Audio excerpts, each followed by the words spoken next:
I kind of had this idea of being inside the forest. So the whole house was glass. There's only a few walls. So when you're under the canopy, all you see is this beautiful filtered light coming in through these fully glazed walls from every direction. My very first project. With the beautiful, simple house, this amazing furniture and the forest, it was just this winning combination. And here's me thinking, I might get a couple of pages, be great. No, we got the front cover of Home magazine. Those images are still circulating. 20 years on, they still get published. It was such an iconic shoot, and it was just enough to generate interest and clients. That really got the ball rolling. That really got me going.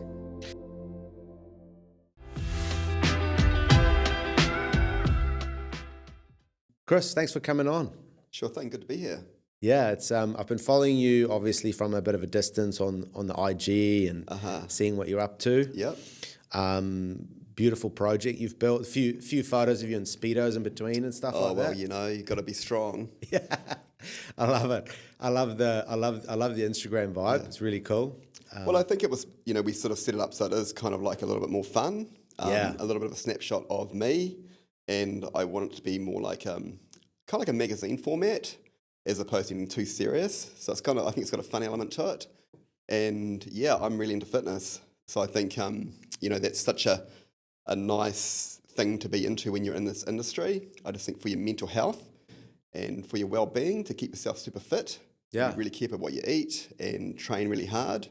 So yes, I've really got into fitness as well. So it's been quite a big part of I guess, my work life is really fitness too. Yeah, that's cool. Well, you're in good shape, so that's good. Man. It's working. I think it's really important to be healthy. Yeah, and what do you do for fitness? I gym nearly every day.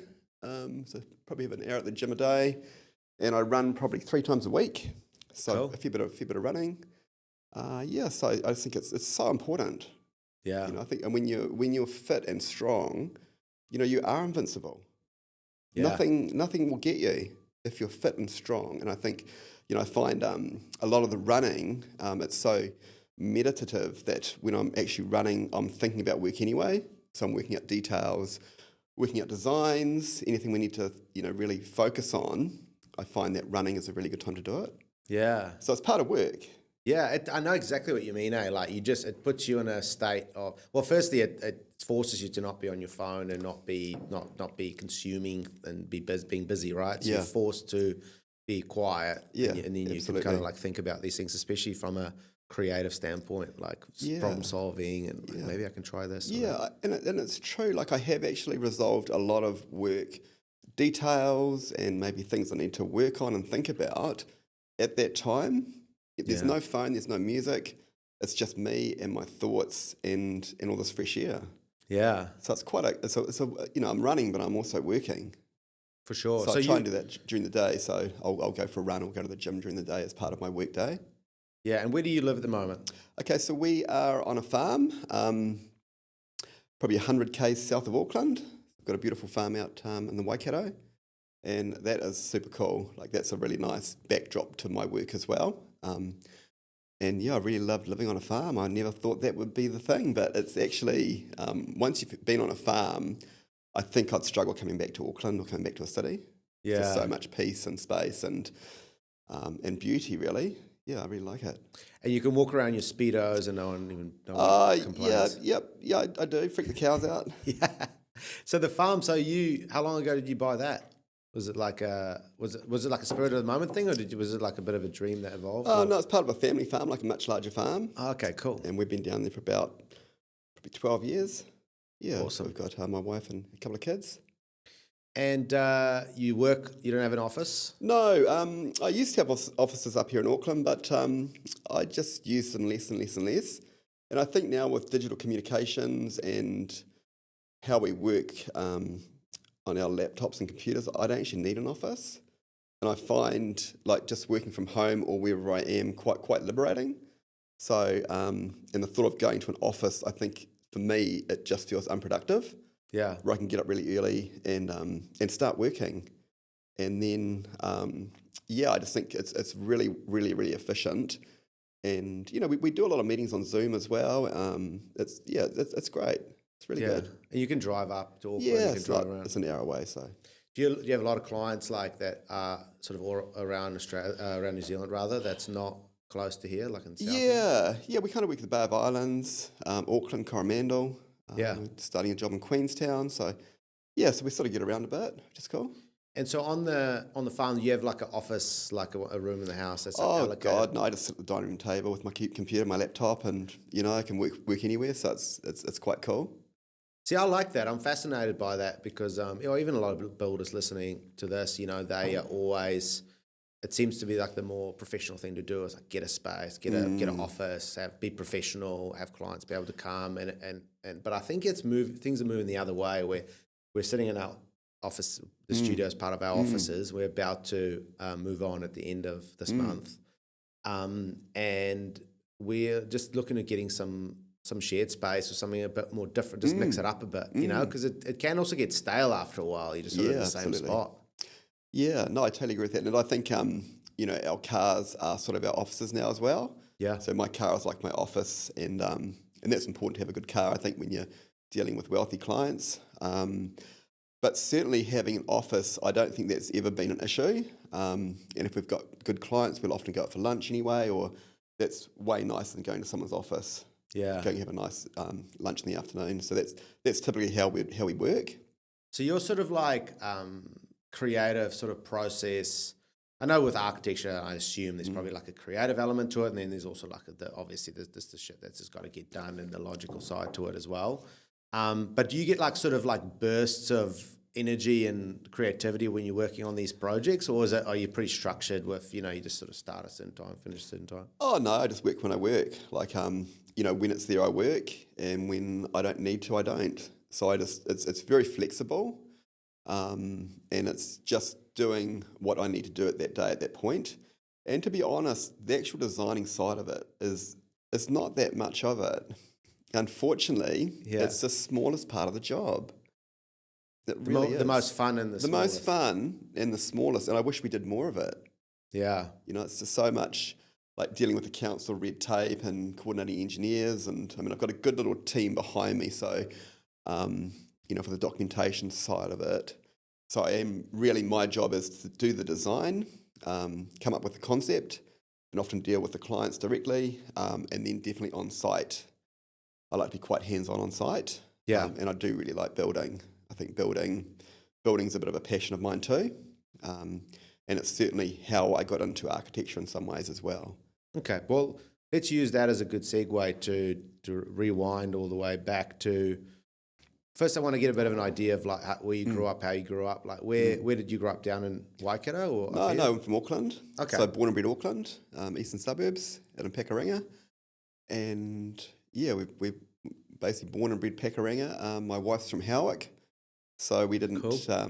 We're pretty close, really. A few years between us. I'm older. But that was just a pretty regular place to grow up in New Zealand. It's pretty average. And where did you go to school there?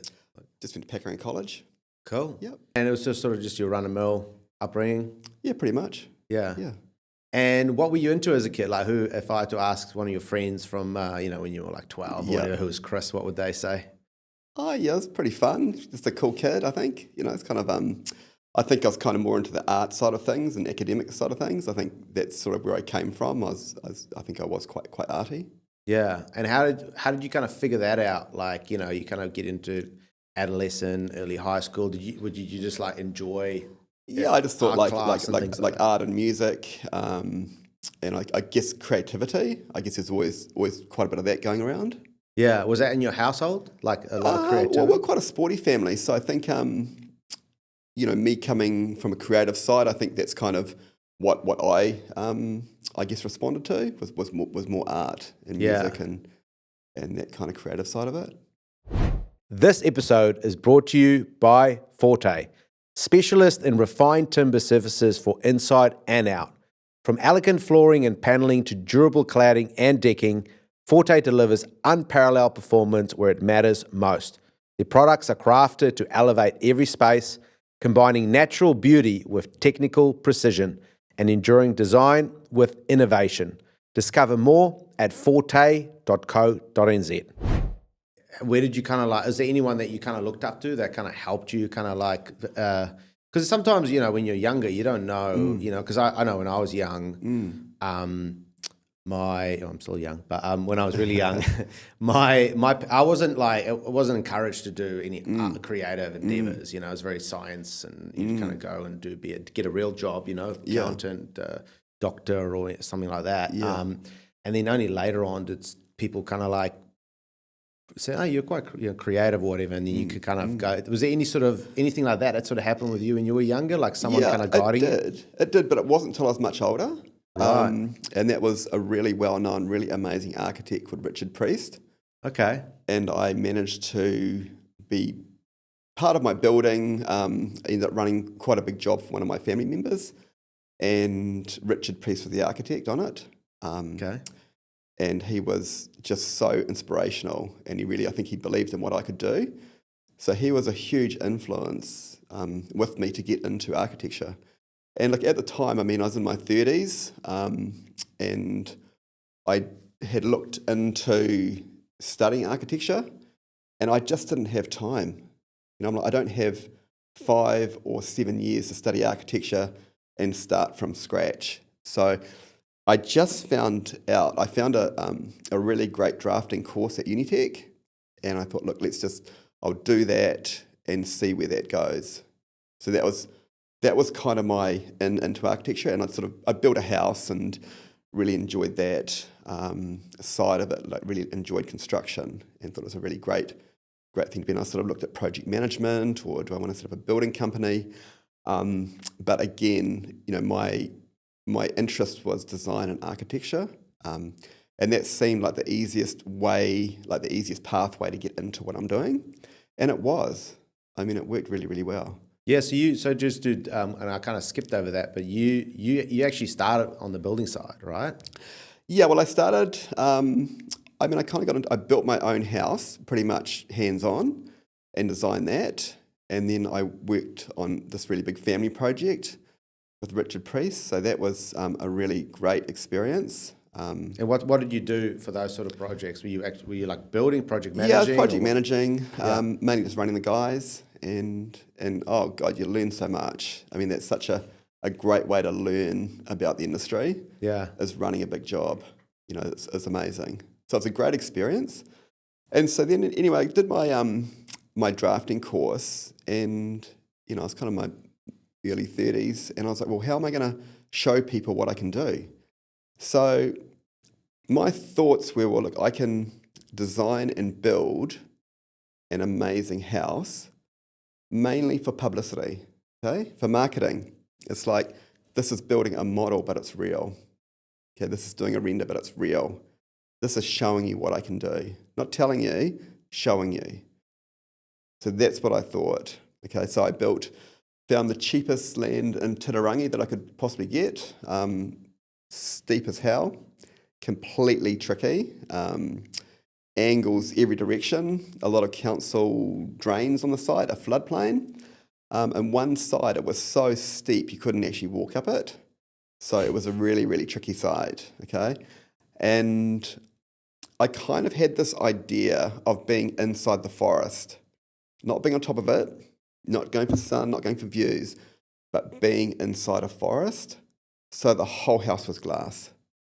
There's only a few walls, a couple of walls, two little walls, and the whole house is like a glazed pavilion inside a forest. So when you're under the canopy, all you see is this beautiful filtered light coming in through these fully glazed walls from every direction, but you were under the canopy.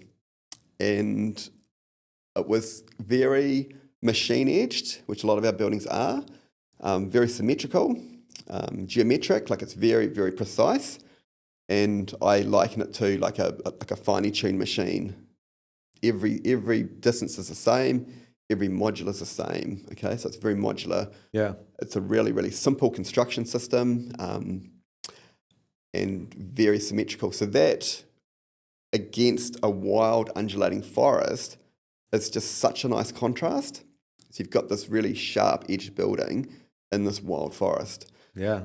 So I thought, look, this is great, and I had it finished, and I thought, right, I've got to get this house out there. So how do we do that? You know, there's no manual for this. So what I thought at the time was, hey, let's throw a bit of a party. Like let's do a Chris Tate architecture launch party, but let's have it at the house to try and get some publicity. So the first thing I did was get a couple of photos of the house and made some invitations up and sent them to a few magazine editors, a few journalists, a few people in the media, to see if we could get people in. We ended up having like a raucous party of 100 people at the house, and we got, actually it was the editor from Home magazine, it was Home and Entertaining back then, Jeremy, and he didn't come to the party, but he rang me straight away when he got his invitation. He said, look, that looks amazing. Can I come and see it? And I said, oh yeah, shit, of course. Absolutely. So he came down to see the house and straight away said, can we shoot it?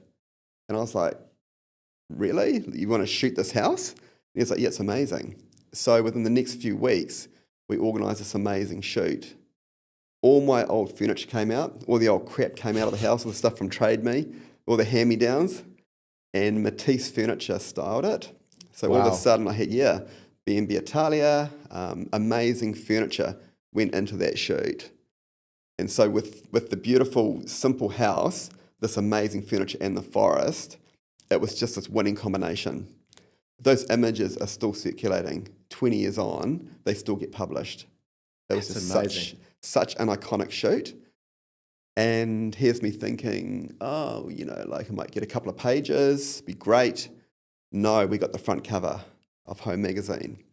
My very first project. And it was just enough to generate interest and clients. Like that's how I got my first commissions. People have seen that, hey, we've got a tricky bush site. We love what you've done with it. We really like what you're doing. Would you come and see it? So that really got the ball rolling. That really got me going. That was such great foresight though for you to be like, yeah, I'm gonna. And I assume back then you probably just Googled it or whatever. Or I don't know how long ago that was, but Yellow Pages or something, to be able to get the editors to come and to kind of the foresight to send the invitations and to realize that like getting published is going to be a very important part of this whole thing. I didn't expect to get published when I sent that out, but I thought, hey, it's good to show people and bring them into the house. And we did have some other media people there, so we made it into the news as well, just for the party. Yeah, social pages. So that was quite cool. But just trying to, market the house and me, and not being afraid to do that is quite important. I think so. That was so that house went on to be featured here in New Zealand, and then we had El Decor Italy come and shoot it, which again, all my old furniture came out, and I decided then, I'm like, there's a lot of great Italian furniture, but there's a lot of great New Zealand furniture. So I think, I was like, we want to get some New Zealand, knowing it's going into Europe. So I rang up my mate Simon James, hey, are you guys interested? Bring a van load of stuff down. Absolutely.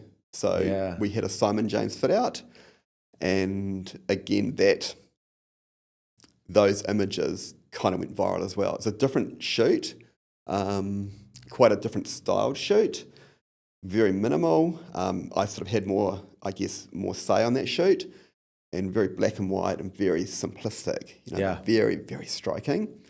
So again, we got some amazing images, and then straight to the cover of El Decor Italy and El magazines around the world, which was, again, kind of mind-blowing. And at the same time, we were approached by Taschen publishing house in New York who do these huge big architecture journals. And I was like, oh, that's amazing. Yeah, great. So they go, we'd love to feature the house. Yep, here's the photos. Got that all hooked up. Great. And then that book came out, which is like a yearbook, an architecture journal, right? Yeah. And everyone's in there who like Tato Ando, Zaha Hadid, Norman Foster, these amazing architects. And that house got the front cover of that book. So they were like in a coffee table book. And I'm just like, oh God, is this real? Is this actually real? And so it was just a really, really bit of, I guess it was luck as well. Like the house was the perfect house in the perfect time. Yeah. And it was the start of the green movement. It was kind of kicking off then. This house is in the forest. It's a green house. That's what it was taken as. Yeah. So it was just really good timing, and I think a lot of good luck as well. How long ago was that? I think it started getting published around 2006, 2007. Okay, so that's like a while ago, Yeah. 20 years ago. Yeah. It was. And what did that do to you at the time? Like, obviously, part of it was like, is this real? Did it like? Did you get like? Did you start walking around a little bit differently? Like, what did that do to Chris? Yeah, like a lot of people are like, you're a one-hit wonder, and the tall poppy New Zealand syndrome. You'll never do it again. That's what you're going to do. That's it. And I just thought, well, I've got a lot to live up to, but it opened the doors for me. Yeah, that house opened doors, and that was really what I intended to do with it, and it worked. Yeah. So were you like nervous that because I mean, people say it's like the first album that an artist puts out, now the second one, see if you can do it again. Was there a little bit of pressure on you at that point to perform? Oh yeah, I was probably quietly worried about it, like wondering if we can repeat it. But I mean, I guess too, like I have quite strong aesthetics. Like I've got my own style of work, and that's really important too. So I think I'm quite true to our modernist, machine-edged, very symmetrical, quite simple building, simple but complex. Yeah. And pavilion style. So I think, I think it was sort of quite mid-century modernist back then when it wasn't really a thing so much here. Yeah. It certainly is now, but back then it wasn't really. And so I really stuck to my guns, I think, on my design principles. Yeah.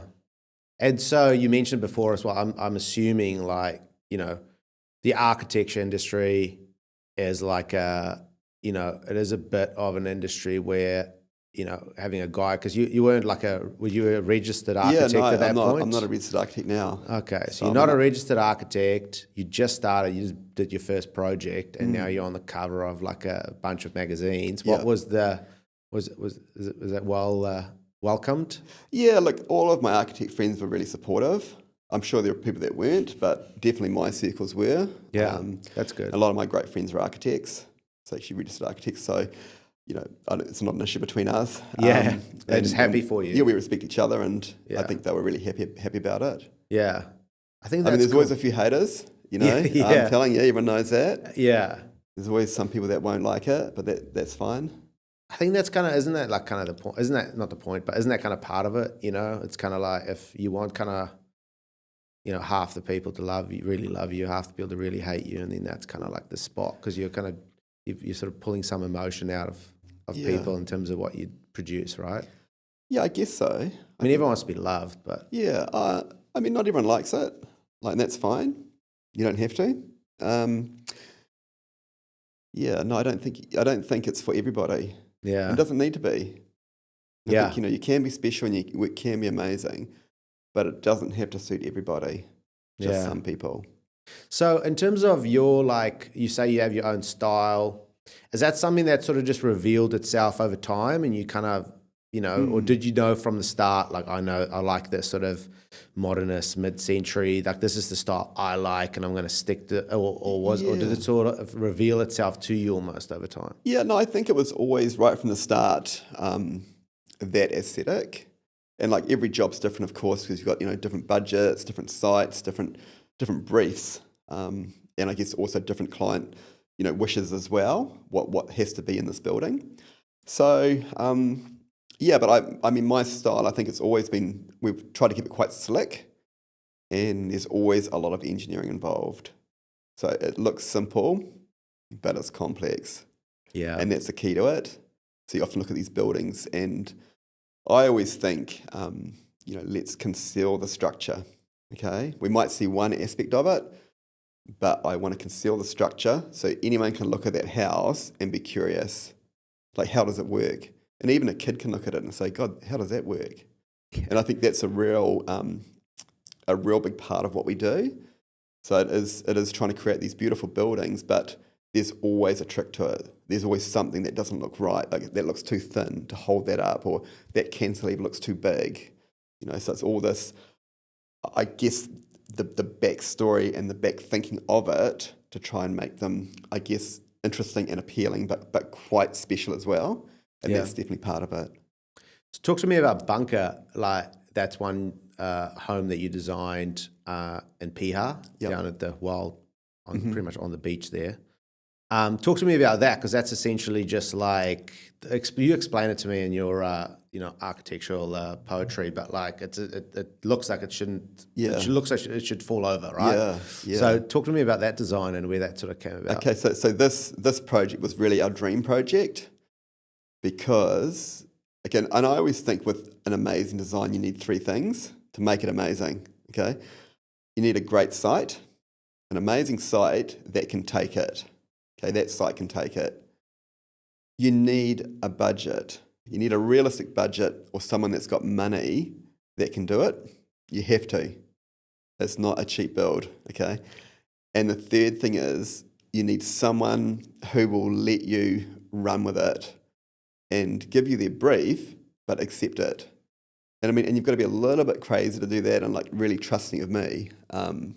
But that's when you get an amazing result. And sometimes you might have an amazing site and a beautiful brief, but the money just isn't there, the budget's not there. Or you might have a terrible site, but a really good brief and really good budget, but it's just, you're still working in the context of that site. Sometimes you have nothing, a terrible site, terrible budget, and a conservative brief. That's not going to work. Yeah. So I think it's a trifecta. So you get three of that in a row, and that's the result. If you let me do what we want to do with it, you can get that. Not saying that everyone can get that or has to, but that was really a remarkable, coming of all of those components. And that's the result. And what was the brief from the client, and then what was your input to kind of make it what it was? Okay. So the client came to me and wanted something iconic. That was the first word he used. And I'm thinking, I like where this is going, because we want to leave a legacy. We want to leave our buildings as legacies. And I guess it's something that, and people do, like people study my work all over the world. We're in curriculums and universities, and often I get the same university students at different times of the year reaching out to me and asking me to provide plans and commentary on some of our work. So it's quite cool. So cool. Yeah, so that's quite an honour actually. Have students studying you and your work. So it's quite a nice feeling. Yeah. That's cool. So the structure, we were just talking about like the client's brief. Yep. And then he said he wants it to be iconic.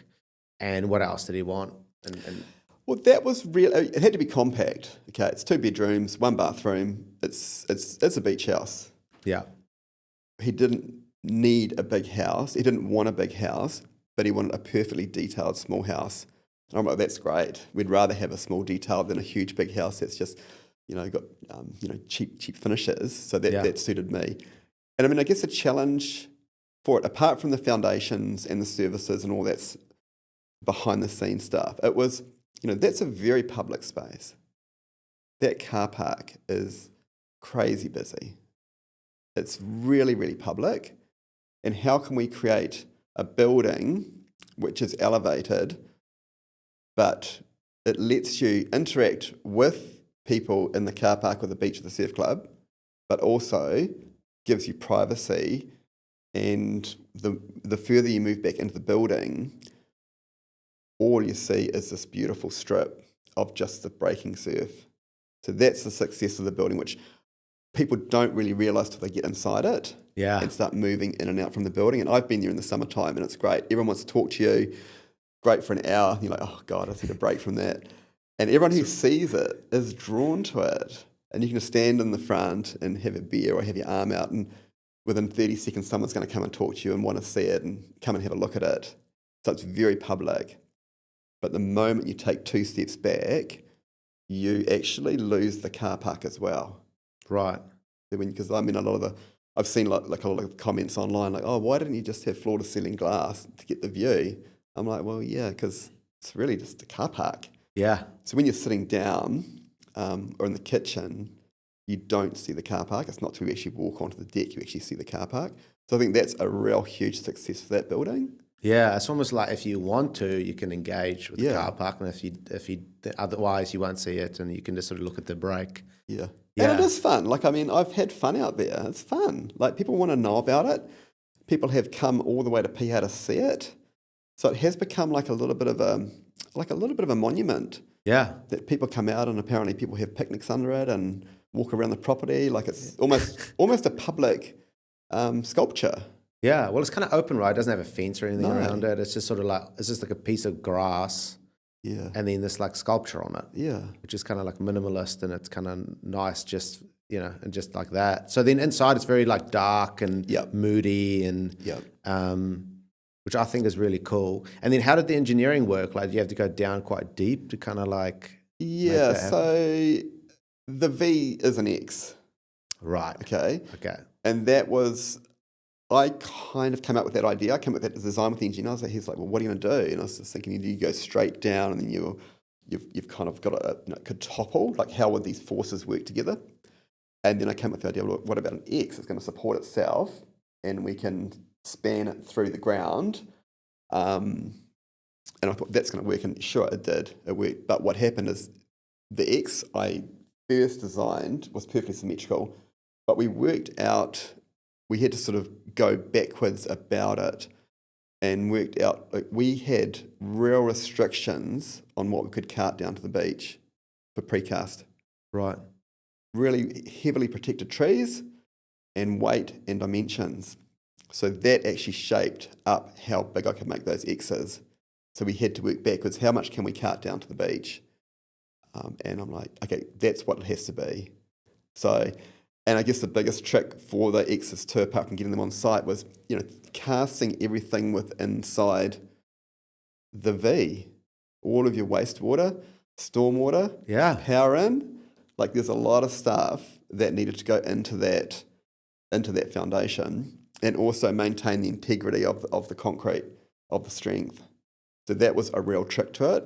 And I can remember working out everything I thought we needed to go into the house and a few extras, just in case something had to go in later. Yeah.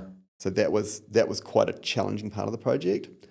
The precast X's are also really well established on huge, big concrete footings. They're 600 by 600 and run the whole length, and are crisscrossed across as well to take the piles.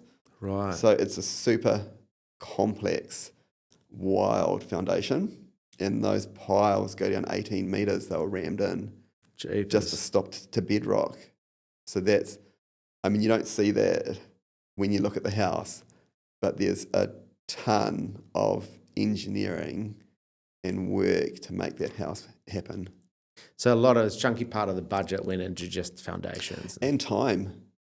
Like, that took a couple of years to get those foundations done. And straight away, we're in a sand environment. We had to do temporary retaining walls all around the site to keep the sand out, dig that sand out, take it away to bring it back. So it was quite a complicated site. There was a lot going on with it. And that sand had to go away, be stored, and come back.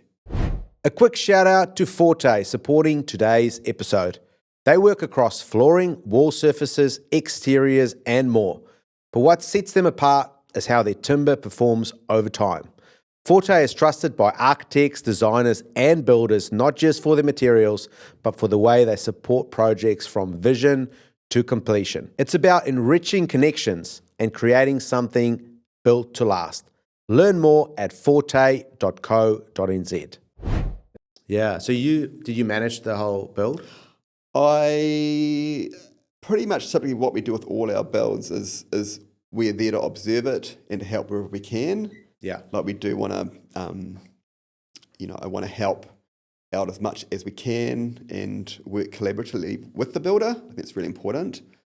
And that's typically how we like to work, is with a good builder, and we're kind of a team, really. Yeah. Who was the builder on that one?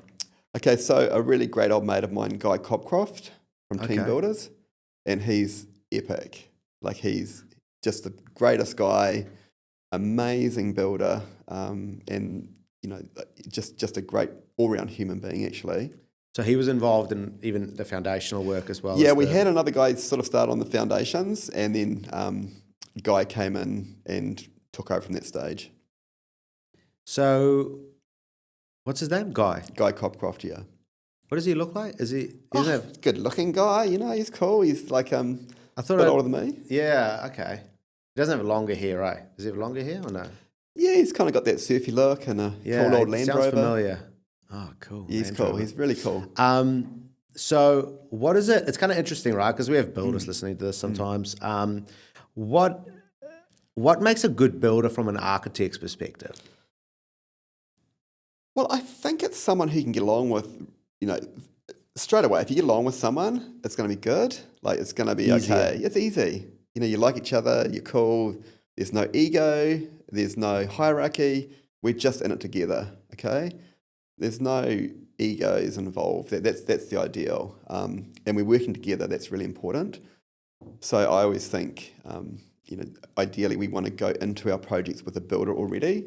So we've got someone with us who can help us, and we can work together. We're price checking as we go. I like to make sure the builder's happy with our methodology and materials, and also the engineering. Yeah. Like, look, this is what we've got. This is what I think it should be. What do you think? Are you happy with this? You know, do you want to look at this and maybe give us some feedback, or is this the best? Is this the most practical way of doing it? Because we can change it. It's no problem. And I think too, just having the builder's input is just vital. It's so vital at the start. The client's already getting a relationship with the builder. They know who they're getting. And back to me, from our side of it, you know, I want the builder to check the details. Hey, look, this is what we're thinking. Is this okay to build? You know, can you build this like this? Yeah. Or is there a better way? You know, what would you do here? So it's really collaborative, and it always has been. Yeah, haven't you found that like builders are very underappreciated maybe, and they would never say this, but like they are almost underappreciated in terms of the value that they can bring from just like a logical, practical side. Not from my point of view. It's critical. Yeah. Well, who's going to build it? Yeah, I'm not exactly building it. right. And so getting the builder involved earlier, so it's so critical to kind of, because even with the engineering, right? Like sometimes an engineer can over-engineer it, and then a builder comes in and go, no, we can just do this and this, and then it works better. Yeah, like you've done with a lot of your ones as well. So, no, I think getting the builder involved is really good. Okay, so the builder's got to be, so the vibe's got to work.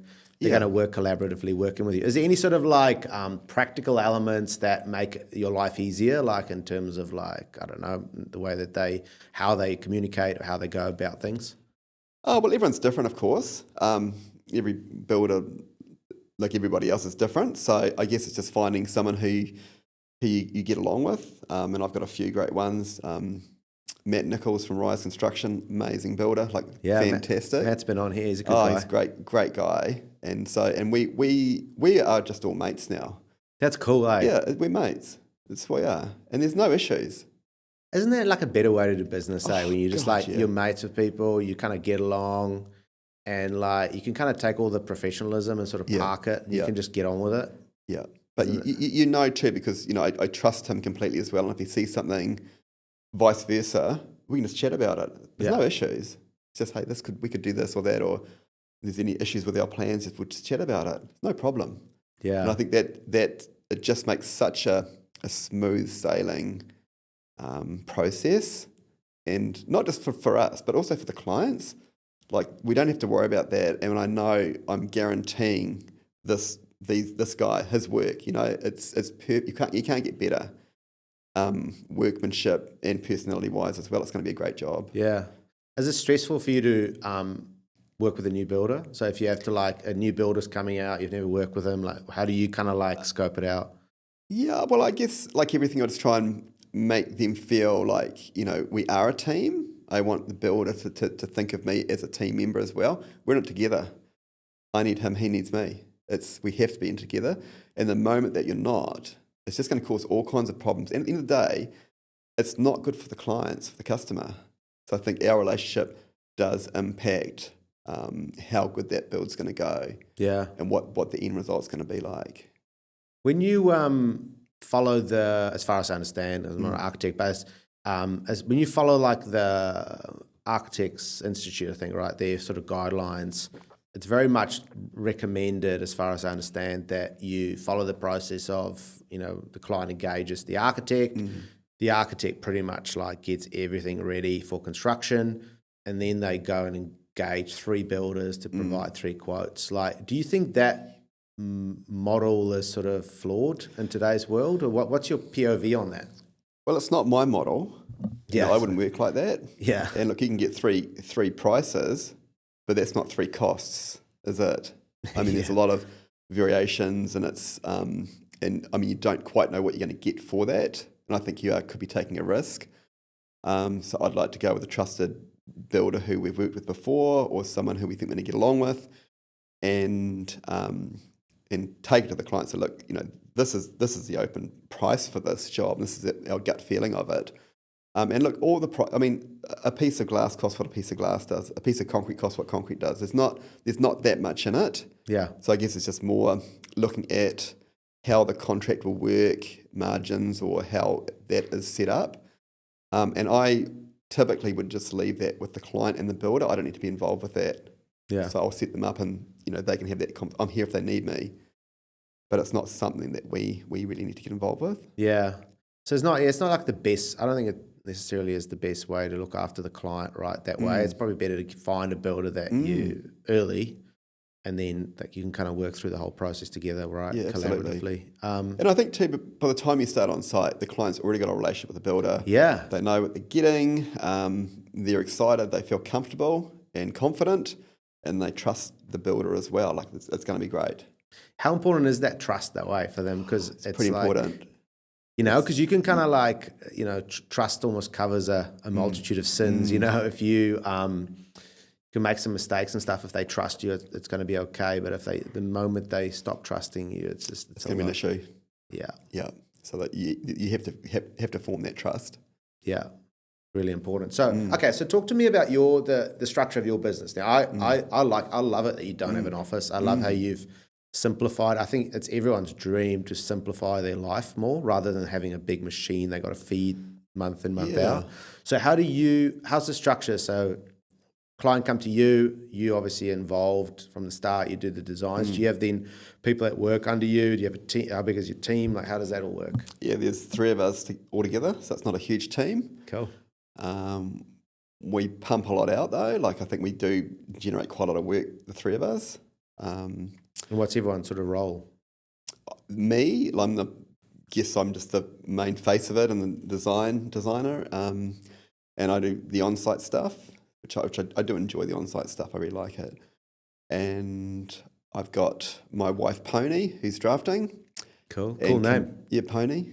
And I've got Camise, who's been with me for about 10 years, and she's drafting, but she's actually amazing too. So she will, she can go to client meetings when I'm not here, do a lot more than just drafting and lodging consent. So she's actually amazing. Yeah. So, and we also do all our own interiors.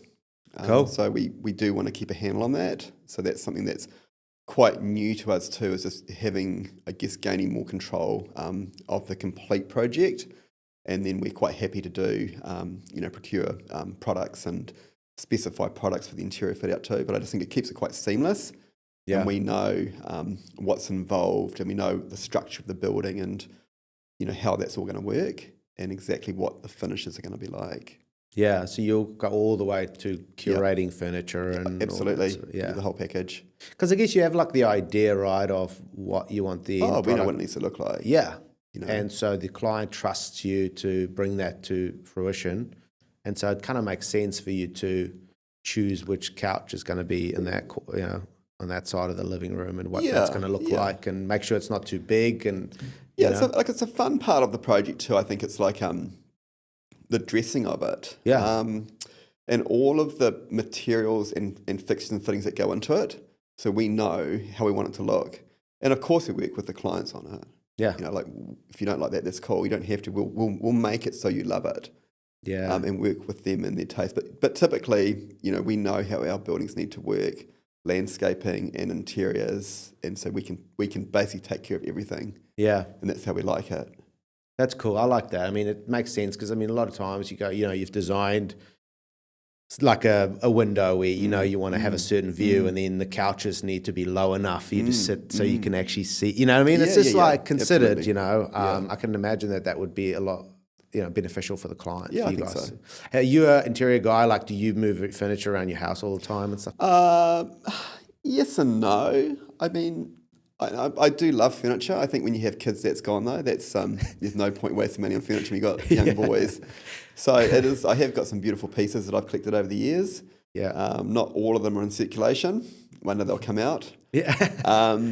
But I do love classic, good furniture, and I think that's the thing. You can get furniture that's 20 or 30 years old or more, and it'll be good for your whole life. If you get the right furniture, it goes with you. It doesn't have to be the latest fashion trend. It's not. And, we'll work with clients' furniture as well. And that's quite a fun part of it, is to take what they really love and make it work. But I think, we're in such a throwaway society now. Furniture comes in one year, it's gone the next. But I think if you can get quality in something you like, that'll be great for your whole life. Yeah. I've had stuff for 25 years, furniture, and it's still great now. Yeah. So I think that's just almost an expression of you, something you like. I love it. Well-designed furniture. Yeah. What do you think people get like? I mean, it's a bit of a wide question, I guess, but like even just architects and even builders that sort of get involved in that sort of design and construct side of things. Like, what are sort of some of the things, some of the mistakes that you see out there, or that you think people don't get quite right in, like, because it's like everyone's almost like there's like a Temu version or like a cheap version now of everything. You know what I mean? I see all this schist or whatever coming out from Queenstown and like people cover their pillars in it now to like look fancy, but it kind of doesn't match. Like, what are some of the things that you see out there that sort of like just doesn't quite work? Well, I guess for me, it's like looking at a fashion trend in design or what's been on the block this week. Yeah. And people think that's what we need to do. But I think, like, in so many ways, our design is stripped back, it's pared back, the materials are pared back, the materials will last. This bathroom doesn't need to be replaced in 10 or 20 years' time. It'll see you out. So I guess it's going into it having, like, I guess a classic design element to it. So that should see you out. That design doesn't need to change. It's not really a fashion fad. It's actually great design that works with the house, and it should work with you now and many, many years into the future. Yeah. Doesn't need to be changed. So you got to be restrained. That's the word you guys like to use, right? Yeah. Restraint. And I think too, like, another thing that I see in the industry is people use too many materials, okay? Too many cladding types, too many interior finishes, too many interior, looks.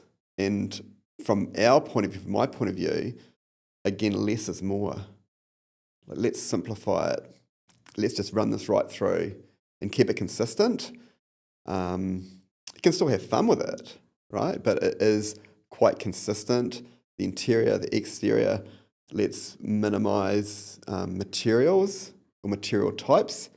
And often on a building, we'll have one cladding type. That's it. See, I love that. Do you think people this is going to be my forever home, so I need all my dreams that I've ever had, I have to like bring into this one home, and they get sort of carried away?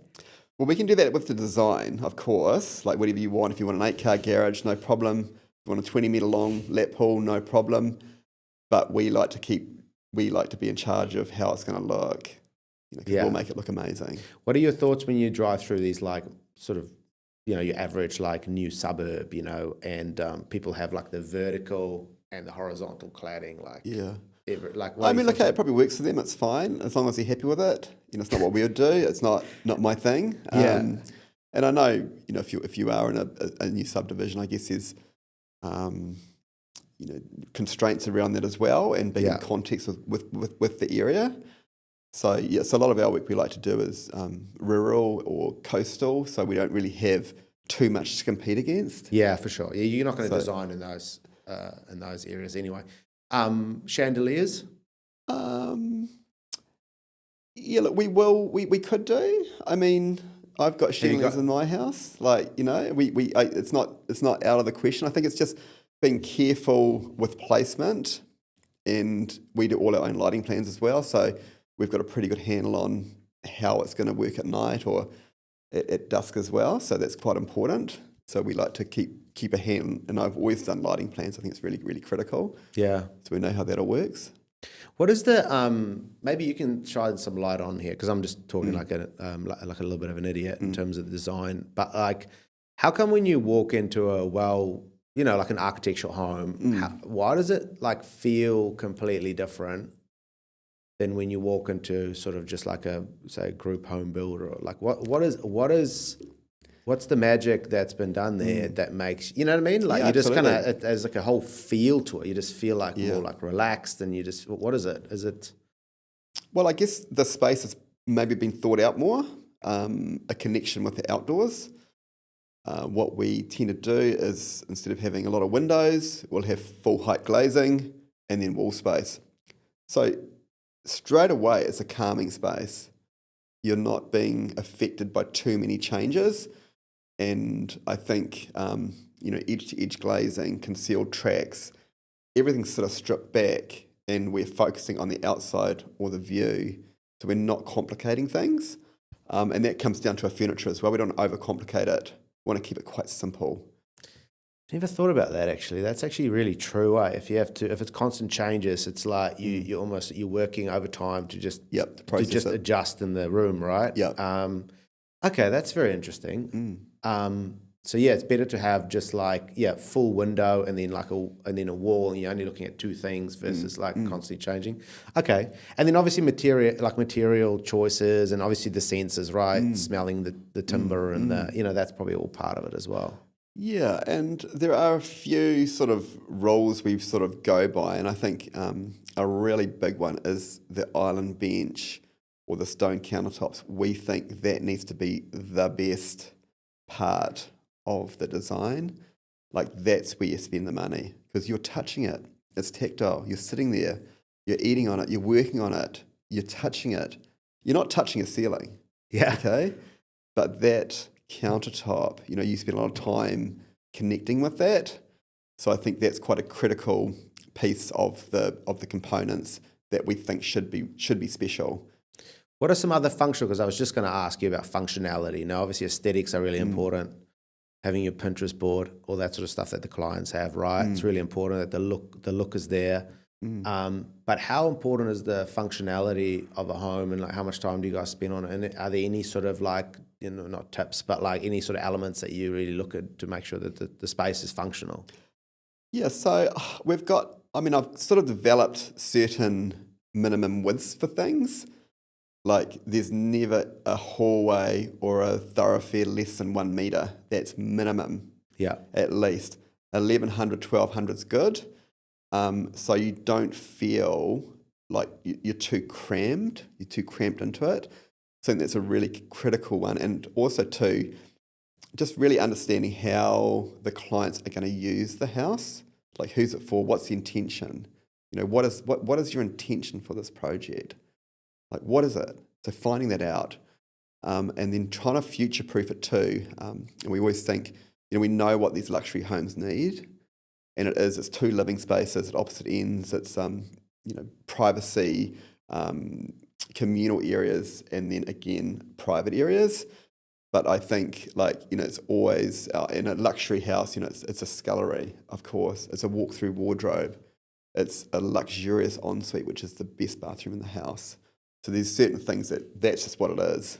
Yeah. That's just, you don't really think about that, but that's what they have. And I guess it is just working out, because when you design a home, you want to personalize it, unless it's a spec build. You want to think about, what have I always wanted in a house? And everyone's got something. Some people want a sauna in the bathroom, or a sunken wine cellar, or a wine room, or a chef's kitchen. Someone wants something. So I think it's finding out what people want and working to that, making sure they get it. If someone comes to me and says, I want a 2-bedroom house, you get a 2-bedroom house. I'm not going to argue with you. Yeah. That's what you're getting. If you ask for 3, we'll give you 3. So I think that's quite an important thing as well, like giving people, like what they want from a brief. The execution's going to be how we see it, but we try and really match that brief to what the client needs. And sure, if we think they need this, or we think you need more, we will give them input into that. Yeah. But it's quite a critical part of the project to get that right. 100%. Yeah, because if you're at the beach and it's a beach, you want it hardware and you want to bring sand into the home, and like that's completely different, right? Than if you have sort of like more of a slick home in the city or whatever. Yeah. So no, I can see how that's really important. Boomers, do they normally want bigger's better? Sometimes, and they've sometimes got the money to do it. So exactly. It's kind of, we do, and we're cool. Like if you want a big house, you get a big house. We're not going to argue with you. Yeah. If that's what you want. We were doing a video shoot the other day with these boomers. They were like lovely. But one of the questions we asked were, what's your favorite part? Like you've built like your dream house now. What's your absolute favorite part of this home? And the answer was the people have told them that their house is the nicest house on the street. Yeah. That's their favorite part. I was like, and you do want people to be proud of it. Yeah, exactly. So I was like, that's good. You knew what you wanted and you got it. Yeah. And that's good. In terms of the, and I don't know if we want to talk too much about this, but like in terms of like the business side, right? So obviously you got a design, you got a brand that you got to uphold, and there's all those elements to it, and there's the fun part of doing business. How intense are you on like keeping an eye on the numbers and making sure that the profitability is there and making sure that you don't go overtime on hours and things like that? Oh, I don't really think about it. Yeah, not front of mind. No. I mean, it always seems to work out. It's been hard this year. This has been a tough year in the industry. It's been one of the toughest years that I've seen. And not just for us, but for all our builders and just people in general, suppliers and engineers. I think it's been a bit of a shocking year, to be honest. Yeah, this year, and we thought it started off really, really with a hiss and a roar. We thought, this is going to be great, but I think just like a combination of money was expensive, banks were tight, costs of buildings really high, really, and council red tape seems to be getting worse and worse each year. So that holds people up and puts people off as well. So it's like a perfect storm. Yeah. I found that it's almost like, especially if you're in the upmarket, like you are, the type of person that's like, say, building their, $4 million holiday home, that's normally like the guy runs his own business or something. And then he's probably thinking, things are a bit tight right now. Maybe I shouldn't spend this year picking out tiles. Maybe I should spend this year focusing on the business. And then they put that off for like another year. So it's all those sort of little decisions that all kind of comes together as well, right? Yeah. So we've got quite a few big projects that are on hold. Yeah.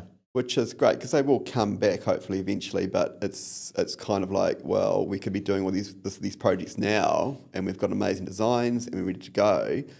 But I just think people have been a lot more cautious. Yeah.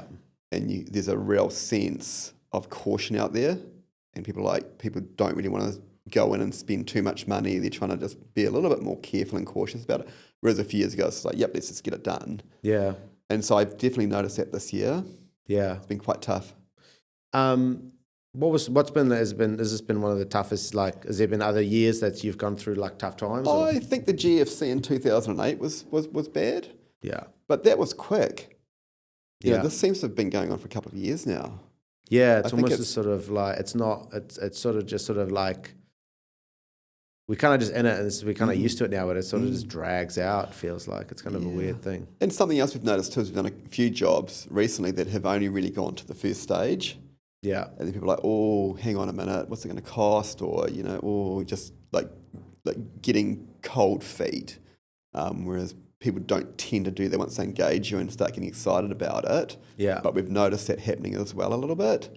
So, I think it's tough. I mean, it's tough on everybody. I think you just have to really, focus on your brand and what you can offer that's different. I think that's really important. So you do have a point of difference.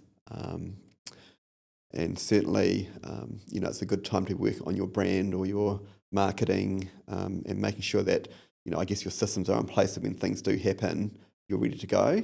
So I think it will come back. Yeah, for sure. It'll bounce back. I mean, everybody, at the end of the day, everybody wants a nice house to live in.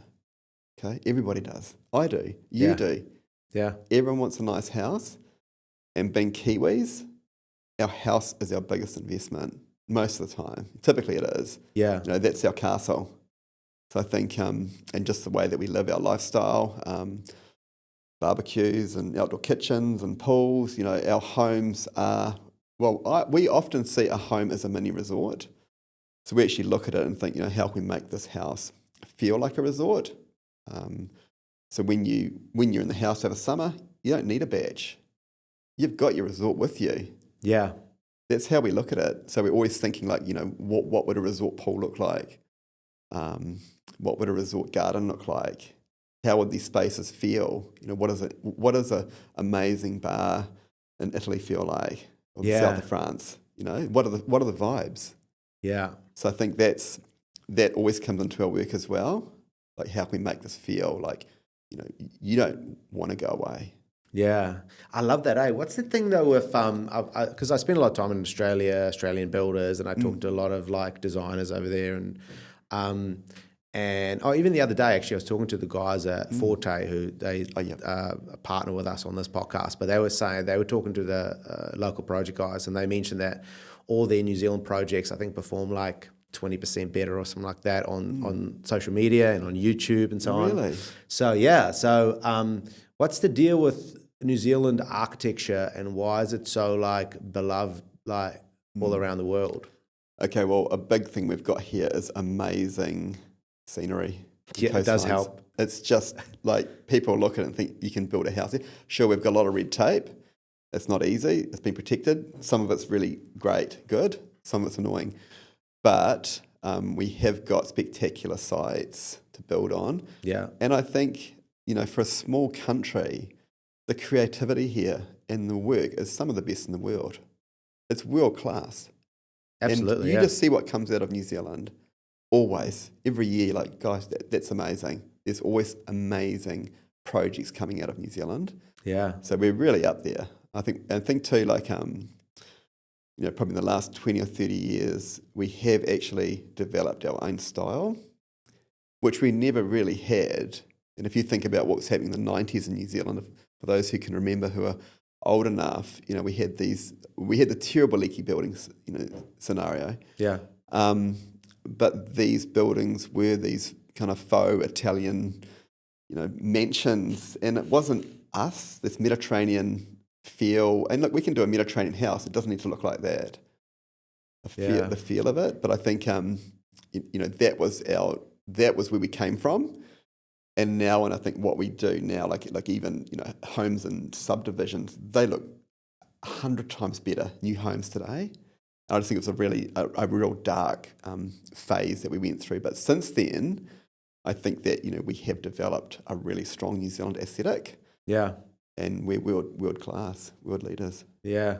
Talking about that, you were just nominated for Bunker for International Award. Yeah. Tell me about that. So that's the World Architecture Awards. So we're shortlisted, super exciting. So that's, I'm off to Miami this weekend to present that to the international judges. So fingers crossed. So yeah, it's cool. But it's nice to be recognised. Yeah. I mean, that's not a small thing, right? It's a big deal. It's a big deal. So puts New Zealand on the map. Yeah, it's a great honour, really. And what's involved in it? Do you have to present anything there, or? Yeah, so I've put a slideshow together and a couple of little videos that we've done and just a lot of material on the building, and then I will present it to the judges live. So we've got a live presentation for it, which I'll take care of. So just working on the speech now, so trying to get that right, trying not to miss anything out. Very cool. Yeah. Well, congrats on that. Thank you. It's I think it's a huge thing to be on the international stage. Yeah. It's like the architecture awards for the world. Yeah. And you're shortlisted. So. Yeah, no, it's a real honour, so thank you. Yeah. So no, that's very cool. Before I let you go, I just want to talk, because it's like very important for us as well to touch on a little bit of mental health elements as well. And we sort of talk to death sometimes, and it's sometimes hard to figure out what angle to come and talk about it, because there is that element. The more you sort of talk about your problems, the bigger they get, and I understand that. But it's always just interesting to hear, like, have you ever struggled with, even situational depression or mental health or anything like that? And what have you done to kind of like, snap yourself out of it, so to speak? Yeah, look, it can be a hugely stressful job, and I'm sure no different to building. We experience it. It's stress. It's stressful. It's not for everybody. I don't think it's for everyone. Yeah. And you have to be so tough. And I think that's something I've had to learn. You can't worry about what people think of you, and if you did, you'd be kind of destroyed, I think. Yeah. So I think, you have to really believe in what you're doing and believe in yourself, and, not listen to the haters. I've had quite a lot of hate towards me, and yeah, sure, you think about it, but I really try not to let that affect me or think about it or worry about it, or, just try not to think about it. But I think, we talked about it before, but, for me, my outlet is physical, my physical being. It's running, it's gymming, it's probably drinking too much as well from time to time, but that helps too, but it's a nice balance. Yeah. And I just think just making sure that you're the best person you can be, that's all you can do. Yeah. And I guess everyone's got different ways of dealing with stress, and look, it is stressful. You guys know that. It is stressful, getting the payments on time, and sometimes you feel like you've got a million people at you for things, and, trying to prioritize who's getting what first and making those decisions, which might not be right. It might be the wrong decision, and that happens too. Yeah. So don't beat yourself up. We make mistakes. I make mistakes. It's okay. It's just, I guess, how you deal with it and how you deal with the aftermath of that too. Yeah. So it's not an exact science. Yeah, it's stress is like an interesting thing, because it kind of, it kills, but you have to be able to kind of like deal with it, manage it. You can't have zero stress, because then you're actually probably going to go into depression if you live a life of zero stress, right? Because you're not really living up to your potential. But I think sometimes, like you say, like finding situations to reset or to break the pattern of your day, whether it's going for a run or the gym or going for a walk on the beach or going away for a little holiday or something, always helps. Well, I think being a builder, if you're on the tools, it's a physical job. So you are actually getting that, but you need something else. Yeah. And something I've just started doing this year, which is completely different and I love, is I've joined a drum corps. So we're in a marching drumming band. Yeah, cool. And it is super cool. So that's we've done a few concerts, and it's just another outlet in a completely different group of people that you would never typically meet. Yeah, I love it. Really outside of my comfort zone, but I've really loved it. I met some great people. So you have to get quite good at the fast drumming and stuff? Oh yeah, so we're on snare drums. It's like basically like a UK military style band. Yeah. And so it's quite, it's quite strict, and it's quite, it's precise. Precise. It's very precise. Yeah. And we all drum together. But it's been a great outlet, and just picking up a new hobby like that's been just something so nice to do, something different. Yeah. And I've really enjoyed it. I think that's good insight there, right? I think that's makes you think a little bit about what you could do.